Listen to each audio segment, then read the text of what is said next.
Hey folks, it's Ardwulf. Welcome. We're going to talk a little bit of Battle for Normandy here. I've been playing this on Vassal Solitaire, and I'm having fun with it. Not entirely unfrustrating, but this is going to be a play report, and I'll talk a little bit about what I'm finding frustrating here. Um, One of those things is with Vassal, and one of those things is with the physical game itself. So we are in the June 6th PM turn, and we are about to start the Allied movement phase. So we've done these special replacements and reinforcement phase and the glider landings and all that stuff. And I think in places, the Allies aren't doing too bad. The Germans have managed to hang on to St. Mary-Glees fantastically. The amount of die rolling that I did to try and reduce this from its two-step Ost battalion, and one of those steps is still hanging on.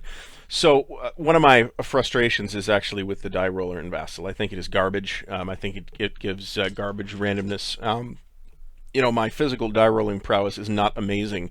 I actually gave up on it, and at least for solitaire purposes, I'm just going to actually roll physical dice in a glass. I got sitting in front of me here. The other thing is that tracking replacements, because that is actually on the map, you need to track your steps that you've lost, and you need to scroll over here. So we need to do that. It's a lot easier to do it on scratch paper as well. There's also no place to put garbage. This is the garbage that has piled up so far. There's probably other garbage laying around. This is actually the June 7th reinforcements. The other frustrating thing I'm having, and I'll get into where we are with the game in a minute, is actually with the rulebook. This is not a terribly complicated or terribly difficult game. It's got about a 60-page rulebook, which is really not bad for a game of this size and scale and scope. It's not a particularly difficult game, but for some reason the rulebook wants to dance around certain points, and I'm not sure why that is. One of those points is mandatory attacks. I think I'm doing them correctly. I've got some questions out on Consum World for that, and I'm not really getting a straight answer so far. Not sure why, but we're working on it. Once the actual gameplay begins, mandatory attacks kind of come into full flower anyway. As best I can tell, you do not observe mandatory attacks during the airdrop or landing phases. That is nowhere stated in the rules that I have found. And if somebody wants to give me a rules reference, by all means. Apparently the thinking is that you are not conducting combat in those phases, you are conducting fire, and only in combat are mandatory attacks necessary. That is not how I've seen the game played in the past, but okay. It actually, I think, makes sense, because otherwise you can end up with real goofy situations on the beaches where the Allies cannot advance and they can't attack because they can't satisfy their requirements for mandatory attacks. So from like a rules perspective, it makes sense. I think it's a sensible mechanic. It just doesn't say that, and that's frustrating too. The other thing is that you are told in the rules that on the June 6th PM turn there is a special reinforcement and replacement phase, but you are not told when that reinforcement and replacement phase occurs. So it is left up to you to intuit that it occurs before the Allied and German actual turns. That's, again, probably correct. I'm comfortable with that ruling, but it would be nice if the rulebook would actually say that. This is incidentally not in the FAQ either. Other than that, I think this game is terrific. The Allied landings went in places atrociously. As you can see from the losses, now these aren't all units that necessarily got killed in the landings, but they're basically, they represent steps that weren't able to land or form up. They were stuck in the holding boxes. This is a lot of stuff. I lost 1/3 of the 101st Airborne in the drop. I lost 1/3 of the British 6th Airborne in the drop. Nevertheless, both of those divisions have come through, and amazingly, I did manage to secure both sides of the bridges across the Caen Canal and the Orne River. And I got a fairly decent beachhead. We got to tighten up a little bit here, but I got a fairly decent beachhead on the other side of the river, which is going to be real important in the long run. However, the beaches are not going that great. We got bottled up on all the beaches to a certain extent. None of these beaches are cleared. There are beach strong points on all of them except for Sword.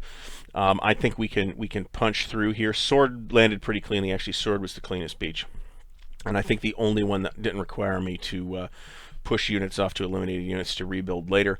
I think I lost, I'm going to check the number here because it's a really staggering number. I think I lost 4 or 5 battleships placing naval units, which is really horrendous. And probably pretty unreasonable in terms of historicity. Over here on Utah, we again have not managed to clear the beach, but we do have the road that runs along the beach secure, and we're working on the causeways. We have at least one causeway, and then this static gun really can't move here, and there's no mobile German units in this entire zone. We did scatter fairly badly, probably average scatter, to be honest, because you're going to probably get out of your 9 battalions in a given division, you should theoretically get 2d6 scatter on 3 of them, and that's probably about what I got. So some of these 82nd Airborne guys scattered way up here, which is not a bad thing, because actually they're tying up these 709th guys who would otherwise probably be down in here by this point, or at least a few hexes south of where they are. The Germans are going to form up the 709th over here. They're going to form up the 91st kind of in the 243rd in here, and the 91st down here in an attempt to keep the Allies from cutting the peninsula. It's an important deal when that happens, and we'd like to prevent it. Carentan is pretty strongly held, but there's a pretty big knot of Allied troops down here advancing on it. The terrain down here is not optimal, and you do suffer from some movement limitations when you are moving from Zoc to Zoc. You can do it, but you need to basically keep somebody in the hex to hold the line. The German 352nd Infantry is coming up here behind Omaha, which, as you can see, did not go well. None of the beach hexes, except for this hex, are free of enemy Zocs. And the hexes I can move into are not free of enemy Zocs. So basically, I have to move up this draw here and start fighting these strong points down. Now, I do have artillery now. There's a couple artillery pieces here. I got one somewhere here, and I've got, of course, naval gunfire. Now those things cost supply points. The Allies do have an ample supply of supply points when the game starts. As usual, the 2nd Rangers are hung up on the rocks at the bottom of the cliff. I have played through the landings 3 or 4 times in this game, and I have never seen the Rangers take that point ever. I just can't roll it. It's also a little ambiguous exactly how this is supposed to work. For example, there's like nothing in this hex. Do they stay here? Do they go here? I don't know. I don't think so. But I did put most of the U.S. ships. I pretty much kept them U.S. ships in the U.S. zones and British ships in the Commonwealth zones. There's no requirement that you do that, as far as I know. But I did pile on the naval gun capacity at Omaha for fairly obvious reasons. We're going to use a lot of it. There's not a lot of juice on the beach right now. If we look at the eliminated units, we will see that 3 battalions of the 29th were eliminated, 1 of the 4th from Utah, and 1 of the 1st Infantry were eliminated as part of the cleanup process at the end of the landing phases. Again, these units were never actually formed up. They didn't have a chance to land, and we lost so many steps. I did get my replacements in, so I was able to rebuild a couple of things. I ended up losing an U.S. armor replacement because I just couldn't spend it. I did not have an armored battalion that I could build back up to full strength. I had some armored companies, but none of those were adjacent to actual landed HQs, because there are no American landed HQs. There is a 50th Division HQ is on the map, Canadian 3rd Infantry is on the map, and the British 3rd Infantry down here is on the map at Sword. And we're looking pretty good here, I think, at Sword, but there's also quite a bit of 716th that's going to be able to stop us here.